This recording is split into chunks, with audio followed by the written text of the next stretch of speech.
இந்த மாதிரி கேஸ்ட்ரிக்னால ஏற்படுற அந்த வலிக்கும் ஹார்ட் அட்டாக்கும் எப்படி வித்தியாசம் கண்டுபிடிக்கிறது? ஃபார் எக்ஸாம்பிள் எண்ணெயே எடுத்துங்க, பட் மருந்தே சாப்பிடல, ஒரு எரிச்சல் மாதிரி வருது, வலி வருதுன்னு வச்சுங்க, உடனே ஒவ்வொருத்தரும் ஹார்ட் அட்டாக்குன்னு நினைக்கவே மாட்டாங்க. கேஸ் ட்ரபிள்லாம் இருக்கணும், ஏன்னா அதான் ஈஸியானது. அதை நினைத்து உன்னை ஏமாற்றி கொள்ளக்கூடாது. ஏன்னா first 1 hour up to 6 hours golden hour. அந்த நேரத்தில் போய் டாக்டர்கிட்ட போய் நீ கண்டுபிடிச்சிட்ட ட்ரீட்மெண்ட் பண்ணால் க்யூர் பண்ணிக்கலாம். ஏன் இந்த கருத்து சொல்கிறேன்னா, ஒரு அட்டாக்கு வந்ததோ இல்லையோ ஒரு சந்தேகமாக இருக்குதுமா, நேர்கள் கேட்குறவங்க முதலுதவியாக என்ன பண்ணலான்னு கேட்பாங்க. உன் மனசில் ஓடிட்டுருக்க கேள்வி போய் நான் சொல்கிறேன்.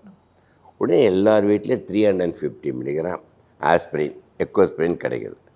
அது தண்ணி குடித்து அந்த சிம்டம் வந்து போட்டுக்கிட்டு வேணா அட்டாசிட் போட்டுக்கிட்டு 108 நம்பர் படம், இது நம்ம இந்தியாவுடைய கோட் 108. உடனே செஸ்ட் பெயின் இது 108 சொன்னீங்கன்னா அவங்க வந்து ஆம்புலன்ஸ் எல்லாம் கூடாதவங்க, இன்டென்சிவ் கேரோட வர ஆம்புலன்ஸ் இருக்குது.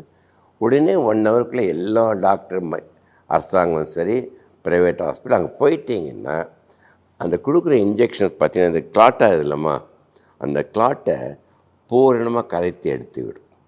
நம்ம எக்கோஸ்பிரின் சாப்பிட்றோம்ல, அதுவே 90% இது அடைப்பை கரைக்குமா.